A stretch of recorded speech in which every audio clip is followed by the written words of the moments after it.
Salut à tous, c'est Monsieur Clem.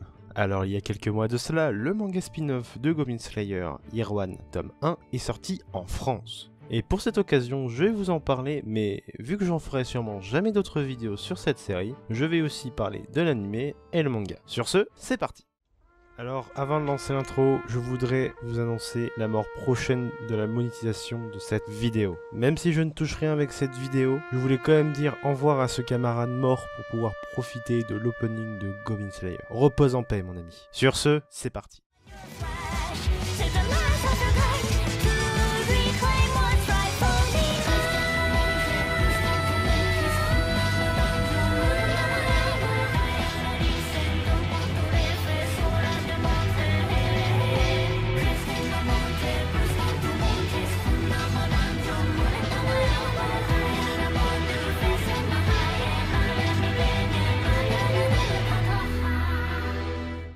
Du coup, je vais commencer par parler du roman, puisque à la base, Goblin Slayer est une série de light novel, écrit par Kumo Kagyu et illustré par Kanatsuki Noboru, publié au Japon par SB Creative et en France par Kurokawa dans la collection Kuropop.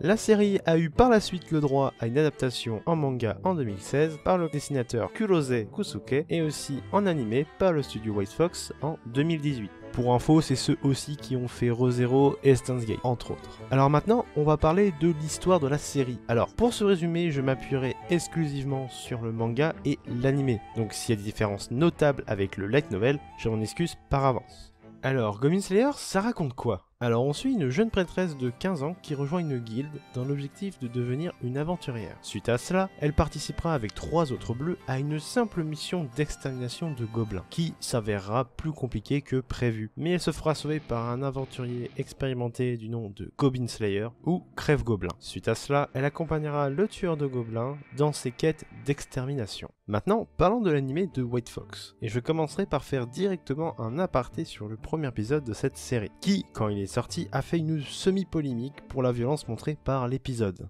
Alors, je suis d'accord, l'épisode est violent, mais je pense comprendre pourquoi l'auteur a commencé par ce chapitre, puisque oui, le manga commence pareil. Ce choix vient donc pas de White Fox. Je précise, je fais seulement de l'interprétation, cela n'engage que moi. Donc, les scènes qui ont été montrées comme violentes sont les actes réalisés par les gobelins sur ces nouveaux aventuriers, et surtout sur la scène dite de viol, ce qui fait qu'on a directement fait la comparaison avec l'œuvre Berserk. Mais je reviendrai là-dessus plus tard. Et donc pour beaucoup, c'est juste de la violence gratuite. Mais personnellement, je ne le vois pas comme ça. Pour moi, je vois tout cet épisode comme une mise en abîme du style de la série, que l'on considère comme étant de la dark fantasy. Et surtout, nous montrer que l'œuvre n'hésitera pas à montrer des scènes crues, et que les personnages comparés à d'autres œuvres peuvent y succomber, et cela de manière rapide et violente. On peut aussi voir toute l'expertise et la connaissance du Crève-Gobelin sur les gobelins, ce qui nous donne un avant-goût du personnage dans la suite de la série. Et pour finir, épisode qui se finit sur une phrase très symbolique dite par la prêtresse sur le fait qu'il y a peut-être de bons gobelins. Donc pour moi, ce premier épisode est juste une présentation crue et sans filtre de la série et de son protagoniste, ce qui est à l'opposé d'autres œuvres dites de fantasy. Aparté fait, je vais vous parler de mon avis général de l'anime. Et bien, quand on met de côté le premier épisode, on se retrouve sur un anime qui marche comme une partie de Donjons et Dragons. Élément qui est explicitement montré dans l'opening avec les dés en face de chaque personnage principal. Les dés qui sont en passant des éléments obligatoires d'une partie de Donjons et Dragons.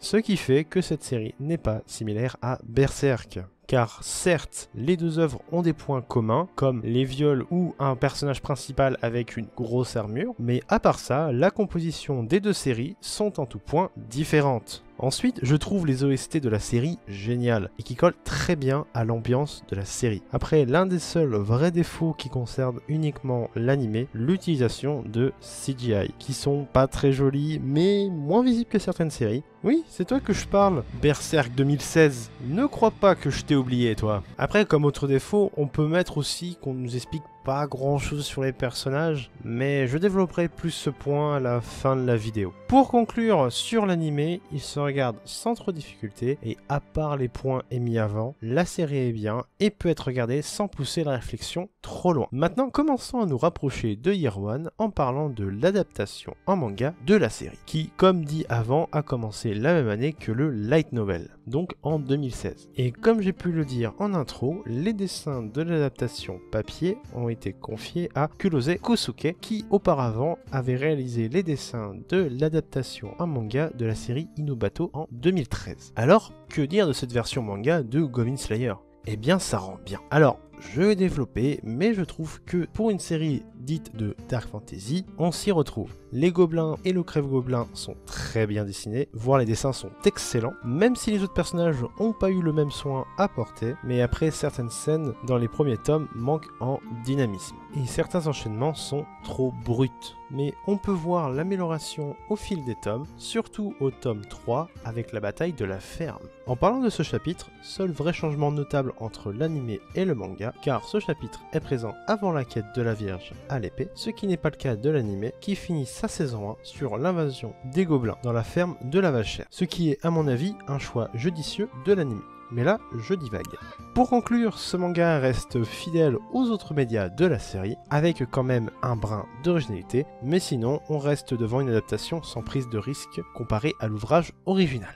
Maintenant, passons au cas de Year One. Déjà, je vais vous donner un peu de contexte. Alors, suite à l'apparition du light novel et du manga en 2016, il y avait une partie importante que l'on n'avait jamais vraiment expliquée, et c'était pourquoi le Goblin Slayer tue des gobelins. Alors oui, je résume beaucoup, mais la question serait plutôt qu'est-ce qu'il a vécu avant pour en arriver à devenir le tueur de gobelins qu'il est dans l'œuvre. Et pour essayer de répondre à cette question est sorti le spin-off préquel Year One en 2017, avec toujours au scénario Kagyu Kumo, qui est le créateur original de Goblin Slayer donc, mais avec au dessin un nouveau dans le métier, Sakaeda Kento. Maintenant, la question que vous devez sûrement vous poser, c'est qu'est-ce qu'on a pu apprendre sur le passé de Goblin Slayer? Alors, avant de vous parler de l'histoire, je vais vous parler des dessins du manga. Pour un premier travail professionnel, je dois dire, les dessins de Sakaeda Kento sont clairs, et même plus détaillés que ceux de Kurose Kosuke, sur certains points. Par exemple, les personnages secondaires ou les gobelins ont un style de dessin que j'aime beaucoup dans cette version. Donc, le manga se laisse lire, et j'ai aimé suivre les premières missions du Crève-Gobelin, qui seront pas aussi faciles que prévu. Après, pour l'histoire,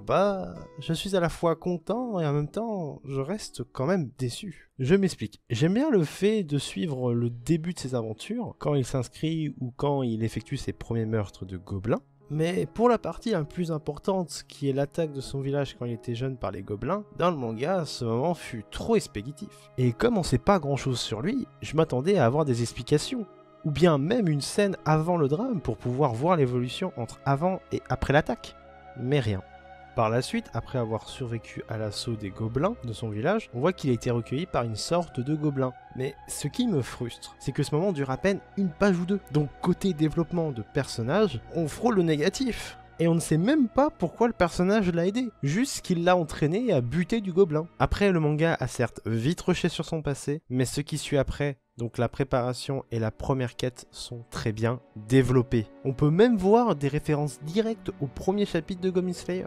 Et pour finir mon analyse de ce tome 1, on peut même entendre le fruit de la réflexion du Goblin Slayer, ce qui est très rare dans la série, car on est souvent juste à côté des personnages et on ne sait pas à quoi ils pensent. Mais je développerai plus ma façon de penser sur ce point plus tard dans la vidéo. Maintenant que j'ai dressé un tableau global des œuvres de la saga Goblin Slayer, je vais vous expliquer mon point de vue sur cette série en reprenant certains points que j'ai pas développés avant. Déjà, un point sur lequel je voudrais revenir en premier, c'est le développement des personnages et des zones de la série. Comme j'ai pu le dire auparavant, les éléments sont souvent pas nommés, ou comme vous avez pu l'entendre dans la vidéo, pareil pour les personnages. Il a donné des noms qui qualifient les personnages pour ce qu'ils sont physiquement, comme par exemple la vachère, la prêtresse, ou bien même l'archère elfe. Alors, je suis d'accord de donner des noms approximatifs aux personnages, surtout quand on prend le parti pris de raconter l'histoire à la troisième personne. Mais quand ils parlent entre eux avec ce même nom, cela a fait pour moi comme un blocage, ce qui ne permet pas un rapprochement entre nous et les personnages. Comme si il y avait une barrière invisible entre notre univers et l'univers de la série. Mais celui qui vient briser cet état et ce qui nous rapproche de l'histoire, c'est Year One. Car comme j'ai pu le relever plus tôt, on peut entendre le fruit de la réflexion et voir à quoi le Goblin Slayer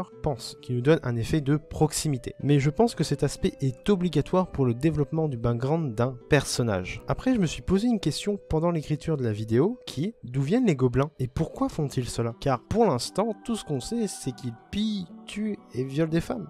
Mais jusque-là, on nous a jamais dit d'où ils venaient. Alors, ok, à un moment, Goblin Slayer nous a dit qu'ils viennent de la Lune, mais c'est pas une explication qui, je trouve, tient vraiment la route. Et je trouve ce qui pourrait être génial, c'est soit de faire une mini side story sur l'histoire d'un gobelin, ou bien un spin-off, ce qui pourrait faire une pierre deux coups, car dans un premier temps, on verrait le point de vue de la vie d'un gobelin, et tous leurs problèmes avec les aventuriers, mais aussi de comprendre mieux leurs agissements. Mais je vous laisse débattre de la question en commentaire. Maintenant que j'y pense, le vrai scénario se ferait-il pas d'une manière différente pour cette série? Car oui, le moment où l'on apprend le plus sur les personnages, que ce soit leur stratégie ou leur vif brin d'histoire, c'est sur le terrain. Et la raison à cela est toute simple. L'auteur du light novel a déclaré lui-même adorer les jeux de rôle. Et point important de ces 10 jeux, c'est que l'on apprend beaucoup sur ses camarades pendant les quêtes. Ce qui est pareil dans Goblin Slayer. Ensuite, cela peut aussi expliquer que l'œuvre ait très peu de moments où l'on entend ce que ressentent les personnages, car on ne suit pas l'aventure depuis la vision d'un personnage, mais que celle d'une personne externe au groupe,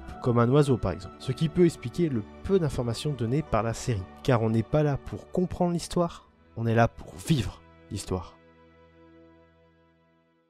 Merci d'avoir regardé cette vidéo. C'était la première vidéo longue sur une série complète de ma chaîne, donc j'espère qu'elle vous aura plu. Elle aura mis pas mal de temps à venir, je sais, mais vu que j'essayais plusieurs choses en termes d'écriture, ça a pris plus de temps que prévu. Mais du coup, n'hésitez pas à mettre en commentaire vos avis sur cette série, ou bien même me donner votre avis sur cette vidéo-là, car c'est une première, et par la suite, ce qui serait bien, c'est d'avoir une vidéo vraiment propre, parce que celle-là, c'est un premier jet, on verra bien ce que ça donne, et peut-être qu'il y en aura d'autres beaucoup plus quali sur des séries peut-être plus connues. Surtout, n'hésitez pas à mettre un commentaire, un like, à vous abonner si ce n'est pas encore fait, et on se retrouve la prochaine fois à Let's Chat.